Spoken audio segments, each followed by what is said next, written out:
Assalamualaikum warahmatullahi wabarakatuh. Kembali lagi bersama saya Ray di channel Penelusuran Mistis. Saya akan melanjutkan kisah bagian 2 tentang Alas Purwo yang tepatnya berada di Gua Istana yang katanya disakralkan oleh masyarakat setempat. Tonton video selengkapnya. Jadi gimana Bang kronologi Alas Purwo, lebih tepatnya di Gua Istana itu yang katanya disakralkan? Eh, Kalau disakralkan aslinya bukan cuman Gua Istana aja, Bang. Ada 3 tempat di kawasan itu yang sebenarnya disakralkan. Yaitu yang pertama memang Gua Istana, yang kedua namanya Gua Mayangkoro, yang ketiga Gua Padepokan. Nah, di antara 3 gua ini itu peruntukannya beda-beda. Ada yang katanya yang mau mencari rezeki yang di sini, yang mencari kesaktian yang di tempat ini gitu. Dan jarak antar gua itu lumayan jauh, yang terutama yang gua Padepokan itu hampir sekitar 6 kiloan kalau nggak salah. Kronologi di Gua Istana itu apa? Lebih jelasnya katanya memiliki sebuah cerita mistis di Gua Istana itu. Ya, jadi awalnya seperti ini. Waktu kita masuk kan disambut oleh undak-undak yang menuju ke dalam Gua Istana itu. Itu ada patung. Nah, yang namanya Ari udah mulai guyon ke patung itu. Mulai ya namanya orang guyon lah kan. Terus setelah itu ya udah kita masuk tanpa permisi. Giliran udah masuk posisi udah masuk di dalam gua itu. Jadi keadaan udah mulai mencekam, kan hawa lembab dari gua kan udah mulai kerasa. Terus ada wangi-wangian dupa, ada tempat untuk sembahyang, ada tempat buat melakukan ritual. Jadi udah mulai kerasa lah, aura mistisnya udah mulai kerasa. Dan pada waktu itu jadi masalahnya muncul ketika si Ari sama si Sofyan ini kan mau ngambil air suci yang ada di ujung dari gua ini. Nah, dia masuk tanpa permisi, ambillah itu air. Udah giliran ambil air, ternyata si Ari mulai merasa demam. Kepala udah mulai berat dia katanya. Si Sofyan juga demikian. Soalnya kan masuk gak, dia melewati altar dari tempat sembahyang, dia langsung masuk aja tanpa permisi begitu. Jadi ceritanya dimulai dari situ. Itu katanya sekilas cerita dari Ari atau Sofyan, dia melihat beberapa penampakan yang seperti yang diceritakan tadi, penampakan kayak kepala seperti itu. Jadi dari urat leher, darah itu kayak udah agak jalan waktu itu. Jadi berat dia buat mau keluar, dari berat. Jadi Ari sama Sofyan ini masih berada di dalam gua itu. Iya, Di tempat posisi suci. iya. Jadi posisi dia malah di dalam deh. Posisi di dalam. Jadi di dalamnya lagi dari tempat altar sembahyang, dia posisi di situ. Tariklah sama kita kan keluar kan. Walaupun susah waktu itu. Dalam posisi setengah sadar ya aslinya. Jadi ketika ngambil air, apa sebelum ngambil air ya? Udah ngambil air waktu itu kan. Udah ngambil air ya bang. Terus ya itu kembali lagi tanpa permisi. Dia ambil air tanpa permisi. Terus dia diangkut keluar. Ketika di luar, si Sofyan dia kan udah mulai udah agak sadar udah anggapan. Terus dia melek, katanya dia melihat sosok kayak penjaga lah, anggapannya sosok besar hitam ya, tepat di atas gua itu waktu itu. Jadi panik lah, kita kan panik kan ya, mau gimana lagi kan, posisi gak ada bantuan orang. Terus si Sofyan sama si Ari udah mulai ngelantur, udah yang satu ngeliat ini, yang satu ngeliat ini gitu. Jadi situasi mulai gak terkontrol udah bang. Waktu itu si Nurul di mana Bang posisinya? Sama bareng, tapi dia waktu di luar, waktu nari udah dia rada menjauh dari 2 orang ini.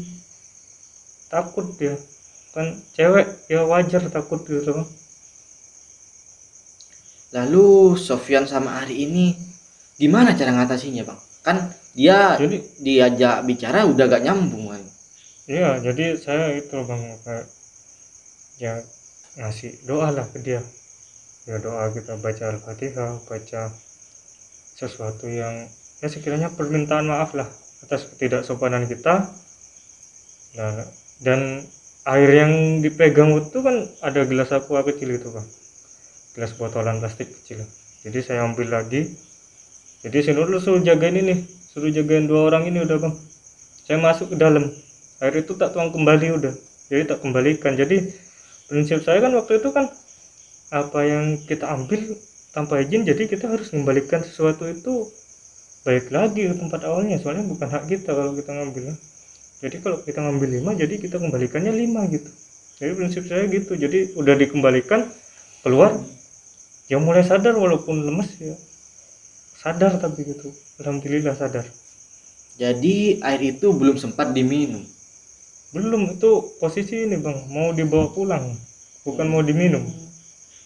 Kalau untuk diminum kemungkinan untuk niat yang kayak gitu mungkin bisa sih, cuma masalahnya mau dibawa pulang, ambil tanpa izin. Jadi itu Alasannya untuk apa dibawa pulang? kurang ngerti, katanya waktu itu ya buat koleksi atau buat, ya kurang ngerti sih bang. Itu kan rencana mereka berdua, belum sampai sekarang mereka belum buka-bukaan tentang itu, dan mereka menyesali perbuatan itu. Jadi lebih ke arah melupakan gitu. Jadi setelah mereka sadar berdua itu, apa yang dirasakan mereka bang? Ya gini bang, ketika mereka sadar, dua-duanya ya dalam kondisi lemas. Si Ari ini katanya dia melihat ular ngelilit kakinya, jadi itu yang buat dia gak bisa keluar dari tempat itu, ceket lah bukan dari tempat itu. Sama dengan si Sofyan ngelihat ada kayak penjaga kerajaan, jadi kayak diawasin gitu lah, sama sosok yang besar yang hitam itu katanya. Kondisi mereka yang mengkhawatirkan waktu itu. Jadi rencana ke gua istana dan yang gua yang apa namanya, kayak gua Mangkoro, gua Padepokan, jadi kita batalkan waktu itu bang. Jadi kita ambil opsi bahwa kita balik saja. Berarti setelah kejadian itu kalian semuanya balik semua ya bang? Iya, balik lagi ke campground, soalnya kan hari udah mulai rada sore waktu itu. Jadi kita sebelum sebelum untuk mencapai lokasi itu kan membutuhkan waktu, jadi kita nanti daripada kemalaman, jadi kita langsung balik saja waktu itu, biar gak kemalaman lah anggapannya. Jadi sore kita balik waktu itu bang. Di perjalanan itu bagaimana bang? Apa masih ada kejadian-kejadian yang janggal? Ya ada satu lagi bang, kan di sana kan mitosnya kan nggak boleh melihat ke belakang kan ya. Oh ya, Jadi saya pernah dengar juga itu bang, yang iya, katanya kalau ke Alas Purwo kita tidak boleh noleh ke belakang. iya bener itu bang. Itu emang benar bang? Bener itu bang. Itu kan sempat kejadian juga waktu kan saya gotong dua teman saya nih bang. Jadi kita gotong bareng gini, dua itu kan. Jadi tak gotong dua. Nah teman saya yang di belakang, yang cewek udah dibilangin gak usah noleh. Noleh dia bang. Ternyata noleh. Saya pribadi yang lihat, lah saya lihat, lah kok gak ada si Nurul, gak ada bang waktu itu. Ternyata waktu noleh ke depan, ternyata dia ada di depan. Dan jaraknya jauh apa masih di depannya bang? Sebenarnya jaraknya lumayan jauh bang, tapi saya sadar dia langsung tiba-tiba lari ke depan gitu bang. Jadi si Nurul ini juga merasa tidak terkontrol dirinya waktu sampai di depan itu bang. Padahal dia posisinya lari ya bang? Iya, posisi lari lewat. Jadi waktu saya noleh ke belakang, dia nyalip lari bang, si Nurul ini. Itu dalam keadaan sadar atau gimana sih Nurul bang? Tidak sadar bang. Jadi sadarnya waktu di depan.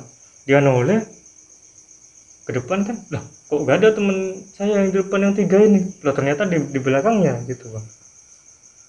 Jadi emang ya buat yang mau ke sana sih hati-hati. Adabnya juga perlu dijaga. Jadi si Nurul ini waktu noleh langsung tiba-tiba ada di depan. Iya, langsung. Jadi udah itu ya untunglah, jadi masih bisa jadi satu lagi kan, ketemu lagi dalam satu grup lagi, untungnya nggak jauh-jauh. Udah diingetin, dia ya sadar. Ya udah, kita jalan bareng aja ke tempat campground itu, soalnya kan buat ke tempat campground itu kan ada ngelewatin sungai macam-macam, ada apa kan lumayan bang. Jadi waktu itu kita alhamdulillah lancar sampai ke campground itu. Sampai campground itu kira-kira jam berapa bang? Kalau jaraknya sejaman bang, jadi ya rada mulai sore udah aslinya sampai campground. Berarti masih menginap lagi di campground bang? Iya, dengan kondisi dua temen yang tadi mulai yang agak lemas, jadi kita memutuskan untuk nginep lagi. Jadi kita kembali lagi besoknya gitu. Nah, untuk malam harinya ini apa tidak ada gangguan? Waktu di camping ground, malam kedua. Malam keduanya kan mungkin gara-gara mereka terkuras, dehidrasi, maksudnya ya minumnya juga kemungkinan kurang, terus istirahatnya kemungkinan kurang, terus juga energi terkuras, masalah dia anggapannya kerasukan yang di gua istana. Jadi malamnya mereka ya lumayan rada melantur lah, hasil halusinasi gitulah. Jadi dia kayak ngelihat apa walaupun aslinya gak ada apa gitu. Jadi gangguan itu masih ada di camping ground? Sebenarnya gak ada bang, atau kurang ngerti, tapi waktu itu gak ada, cuman halusinasi aja. Halusinasi Mungkin dari gara-gara dehidrasi kemungkinan. Dan juga trauma di gua istana itu. Iya, bisa jadi bang. Nah, untuk Bang Wawan sendiri nih apa diganggu juga waktu itu bang? Alhamdulillah sih saya gak diganggu ya bang, soalnya saya udah kesekian kalinya ke sana, bukan pertama kalinya. Jadi saya udah tahu adat yang di sana, kita gak boleh apa, jadi saya udah tahu itu. Dan niatan di awal emang bukan ada niat yang aneh-aneh, gak kayak si Hari sama si Sofyan itu kan yang ada niat aneh-aneh gitu. Jadi alhamdulillah gak ada gangguan dan bisa ngehandle teman-teman itu. Jadi untuk keesokan harinya gimana bang? Melanjutkan ekspedisi atau bagaimana? Ya kita sudahin saja bang ekspedisinya, cukup gua istana, terus kita memutuskan untuk tidak ke objek-objek wisata yang lain. Kan berhubung teman yang si Hari dan si Sofyan udah mulai sehat, jadi kita putuskan untuk kembali lagi pulang ke Jember. Jadi ini kisah tentang Alas Purwo yang berada di Banyuwangi. Jadi untuk mau ke Banyuwangi, taati aturan yang di sana dan jaga tata krama, walaupun itu sebatas makhluk halus. Jadi kita tidak tahu mau diganggu kapan. Untuk Bang Wawan, terima kasih banyak sudah membagi kisahnya di Penelusuran Mistis. Dan juga Bang Hari, terima kasih banyak. Ya, sama-sama bang. Saya sendiri mohon undur diri. Terima kasih banyak sudah mendengarkan kisah ini. Assalamualaikum warahmatullahi wabarakatuh.